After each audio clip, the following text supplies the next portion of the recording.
Education is one of the most important weapons in a country. Science, technology, these deal with the peripheral manifestations of the supreme. Education is the manifestation of the perfection already in man. In a country like India, dreams like entering the IITs often comes at a cost. Years of coaching, resources, opportunities, not everyone can afford. For many, talent is never the problem. Opportunity is. வணக்கம், நான் Nedunchezhiyan, Technocrats India college founder Chennai. கல்வி அப்படிங்கிறது ஒரு இனிமையான பயணம். இது unfortunately நீங்கள் commercial world complicate பண்ணி நீங்கள் ஐஐடிலேயே போகணும், ரொம்ப பெரிய படிப்புகள் படிக்கணும், பணம் நிறைய செலவாகும், கோச்சிங் போகணும், கோச்சிங்லாம் படிக்க முடியாது, உங்களுக்கு சிபிஎஸ்சிலாம் படிக்க முடியாது அப்படிங்கிற ஒரு தவறான கருத்து இன்னைக்கு இந்தியா முழுவதும் இந்த கோச்சிங் இண்டஸ்ட்ரி கிரியேட் பண்ணியிருக்காங்க. And yet, from a matriculation school in Tamil Nadu, a student broke through.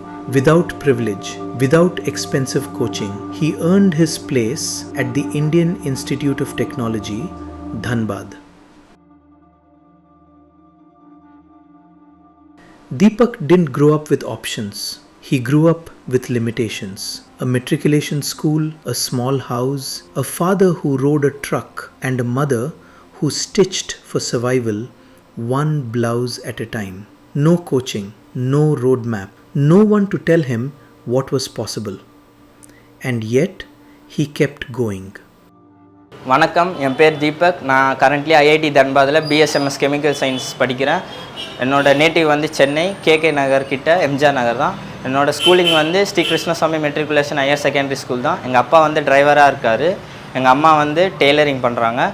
என்னோடய ட்ரீமே ஐஐடியில் சேரணும் தான். அதனால் ஸ்பெஷல் கோச்சிங் எங்கேயும் போகல, அதுக்கு வசதி வாய்ப்பும் எதுவும் இல்லாதனால வெறும் +1 +2 ஸ்டேட் புக்ஸ் மட்டும் படித்து ப்ரிப்பேர் பண்ணி செலக்ட் ஆகிட்டேன். என் பையன் இன்றைக்கி நல்லா படித்து ஜேஇயில் பாஸ் பண்ணி நல்லா எழுதி இப்போ இன்றைக்கி ஜார்க்கண்டில் தன்பாத் ஐஐடியில் படிக்கிறான். என் ஒய்ஃபு ரொம்ப ஆசை பசங்களை நல்லா படிக்க வைக்கணும்னு. சின்ன வயசுலேருந்தே அவங்க படிக்க வச்சுட்டே இருந்தாங்க. என் பையன் நல்லா படிக்கணும்னு ஒரு ஆசை எனக்கு. அதனால் நான் தைக்கிறது என்ன காசாக இருந்தாலும் படிப்புக்கு மட்டுமே செலவு பண்ணுவேன். அவங்களுக்கு என்னென்ன தேவையோ அதெல்லாமே செஞ்சு கொடுப்பேன். படித்து முடித்தோடனே என்ன படிக்கலாம் அப்படின்னு தேடும் போது தான் ஜேஇயை பற்றி நாங்கள் செல்லில் பார்த்தோம். பார்த்துட்டு அதை பண்ணலாம் அப்படின்னு சொல்லி அப்ளை பண்ண சொல்லி நெட் சென்டரில் போய் பார்த்து அப்ளை பண்ணோம். சரின்னு இங்கேருந்து நாங்கள் குன்றத்தூர் தான் நெட் சென்ட்ரு. அங்கே போய் எக்ஸாம் எழுதி ஒரு நாள் ஃபுல்லாக உட்காந்து எக்ஸாம் எழுதிட்டு வந்துட்டோம். சரி பரவாயில்ல, என்னம்மா இவ்வளோ இதுவாக இருக்குது, 3 ஹவர் கொடுக்குறாங்க எக்ஸாமுக்கு அப்படின்னு சொன்னால், சரி உனக்கு தெரிஞ்சதே எழுது, அப்போது தெரியலனா பரவாயில்ல அப்படின்னு சொல்லிட்டு எழுதணும். படிச்சுட்டு இருக்கும்போது ஆஃப் இயர்லி முடிஞ்சோடனே ஒரு மெயின் இருந்தது. அதுக்கப்புறம் எக்ஸாம் முடிஞ்சு பப்ளிக் முடிஞ்சோடனே திரும்பவும் ஒரு மெயின் எக்ஸாம் வந்தது.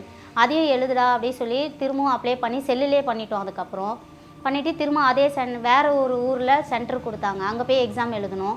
எழுதிட்டு வந்தோடனே எங்களுக்கு ரிசல்ட் வந்துச்சு. வந்தோடனே குவாலிஃபிகேஷன் அப்படின்னு வந்துச்சு. அப்படின்னா என்னடா அப்படின்னு கேட்டோம். தெரியல அப்படின்னு அவனும் சொன்னான்.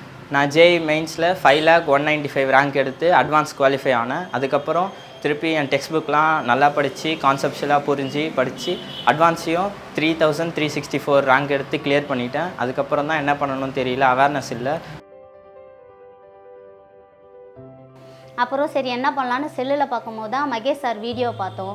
அவர் ஒரு ப்ரோக்ராமில் ஜேஇ எக்ஸாம்னா என்னன்றது சொல்லிட்டு இருந்தார். அதுக்கப்புறம் தான் அம்மா கிட்ட சாந்தி ஆண்டின்னு ஒருத்தவங்க துணி தைக்க வருவாங்க, அவங்க ஈரோடு மகேஷ் சார் கிட்ட வேலை பார்க்குறவங்க. அப்புறம் அந்த அக்காவே ஃபோன் போட்டு என் கையில் கொடுத்தாங்க பேச சொல்லி. பேசினேன். சார் இந்த மாதிரி இருக்குது, ஆனால் இதுக்கப்புறம் என்ன பண்ணணும்னு எங்களுக்கு எதுவுமே தெரியாது சார் அப்படின்னு சொல்லி சொன்னோம். அப்புறம் சார் சொன்னார், இந்த அளவுக்கு போகிறதே உங்களுக்கு பெரிய விஷயம் தெரிஞ்சிருக்கு இல்லையா, ஆனால் நான் சொல்கிறேன்னு சொல்லிவிட்டு நெடுஞ்செழியன் சார் ஆஃபீஸ் நம்பர் கொடுத்து அவங்கள போய் பார்க்க சொல்லி மகேஷ் சார் சொல்லியிருந்தார்.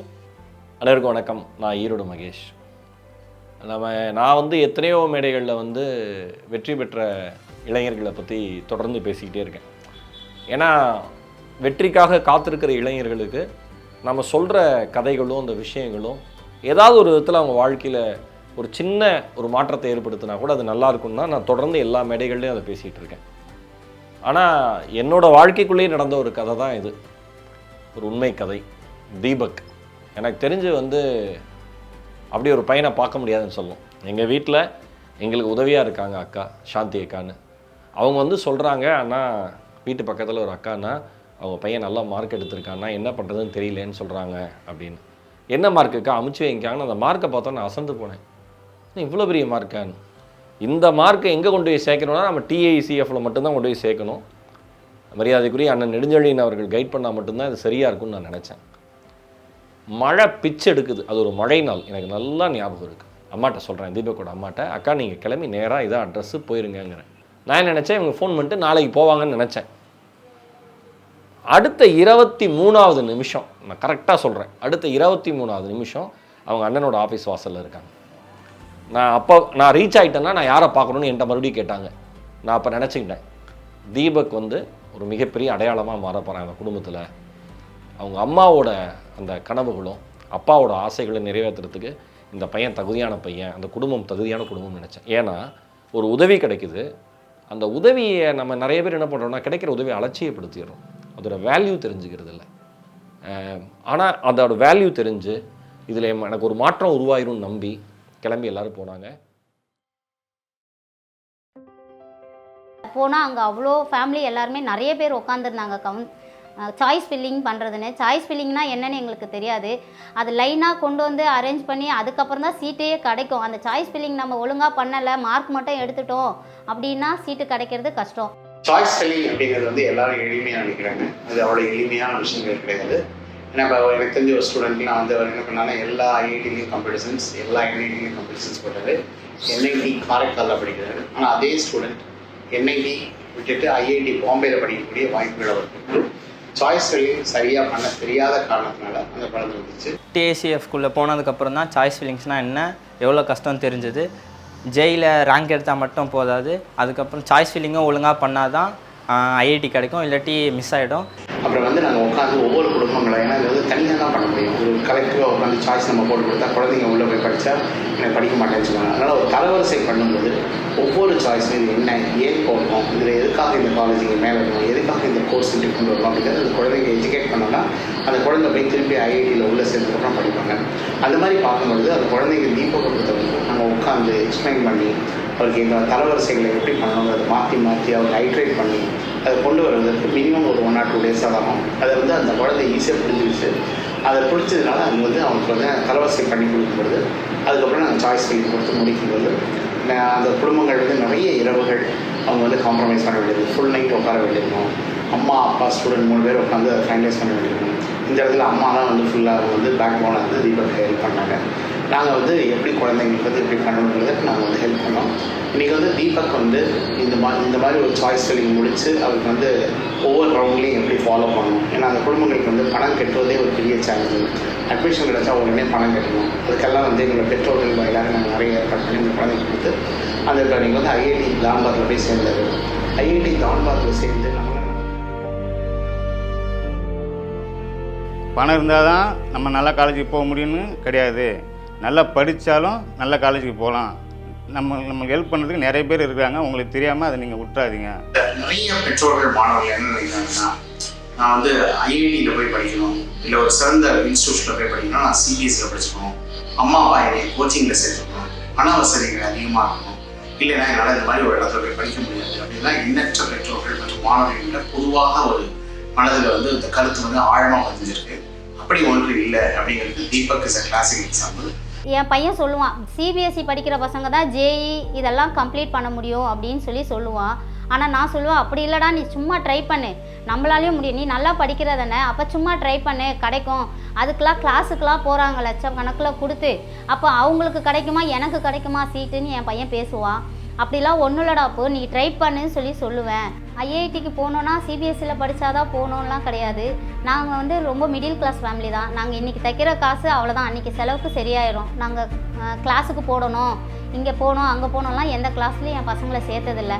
நல்லா படிக்கணும், படித்தா போதும். பேரண்ட்ஸ் பக்கத்துலேருந்து இதை படி அதை படி சொல்லி கொடுத்துட்டே இருப்பேன், நான் சொல்லிகிட்டே இருப்பேன், அவனும் படிச்சிடுவான். ஆனால் எந்த கோச்சிங் சென்டரும் போல் CBSEயும் போல். என் பையன் மெட்ரிக் ஸ்கூலில் தான் படித்தான். அவன் படித்ததை வச்சு நீ எக்ஸாம் எழுது, CBSE சிலபஸ் தான் வரும்னு சொல்லுவான் அவன். அப்படிலாம் கிடையாது, மெட்ரிக் சிலபஸும் அதில் 20% இருக்கும், அதை எழுதினாலே நீ பாஸ் பண்ணிடலான்டான்னு தான் சொல்லுவேன். அவனும் அதை கேட்டுட்டு அந்த எக்ஸாமுக்கு என்னவோ அதை மட்டும் படித்தான். காசு பணம் இருந்தால் தான் ஐஐடிக்குள்ளே போக முடியும்னு கிடையாது. காசு பணம் இல்லைனாலும் நல்லா படித்தா போதும், ஐஐடிக்குள்ளே போயிடலாம். நாங்கள் வெளியூர்லாம் போகணும்னு நினச்சி பார்த்ததில்ல. தன்பாத், ஜார்க்கண்டில் இருக்க தன்பாத்லாம் போகணும்னு நினச்சி கூட பார்த்ததில்ல. என் பையன் மூலியமாக நான் போனது எனக்கு ரொம்ப பெருமையாக இருக்குது. நான் இந்த அளவுக்கு என் பையன் இந்த அளவுக்கு வருவான்னு நான் நினச்சி கூட பார்த்ததில்ல. என் பையன் வந்து படிக்கிறது எனக்கு ரொம்ப பெருமையாக இருக்குது.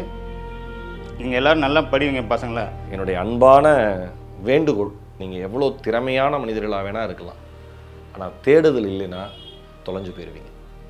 தேடுதல் இல்லைன்னா உங்களை நீங்களே தேடுற நிலைமைக்கு ஆளாயிருவீங்க. தேடுதல் இல்லைன்னா உங்கள் திறமை உங்களுக்கு என்னன்னே தெரியாமல் போயிடும். தேடுதல் இல்லைன்னா உங்கள் படிப்புக்கு வேல்யூவே இல்லாமல் போயிடும். ஒரு தேடல், அதுதான் இன்னைக்கு தீபக்கை ஐஐடி தன்பாத்தில் கொண்டு போய் நிறுத்தியிருக்கு. நம்ம கல்விங்கிறது வந்து எனக்கு தெரிஞ்ச வரைக்கும் எல்லா தலைகளையும் உடைத்து இந்த குடும்பத்தை நான் நிறைய குழந்தைங்களை இந்த 24 வருஷத்துல நானும் பார்த்துருக்கோம். எண்ணற்ற குடும்பங்கள் வந்து இந்த கல்வியின் வாயிலாக ஒரு நினைத்து கூட பார்க்க முடியாத ஒரு உச்சத்தை வந்து நடந்திருக்கு. அதில் Deepak வெளிவிழக்கல்ல.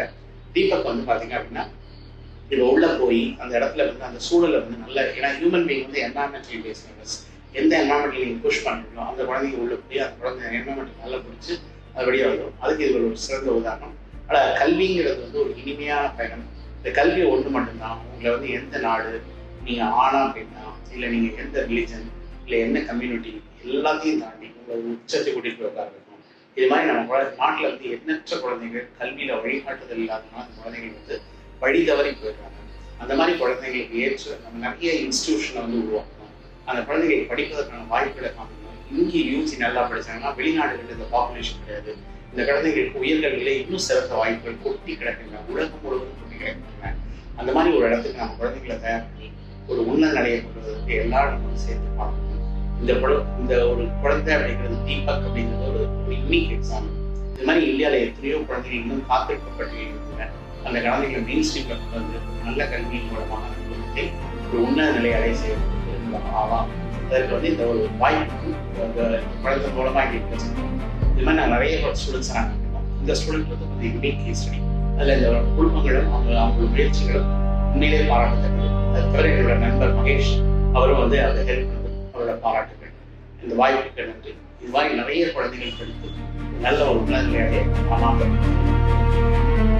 This is not just a result, it is a statement that talent exists everywhere, even where opportunity does not. A statement that education, when it reaches everyone, can change everything. From one student to millions watching, a new path begins. Because this is not just about one success, it is about possibility for every child, in every small town, in every forgotten classroom, who dares to believe that they can rise, not because the world made it easy, but because they chose to learn.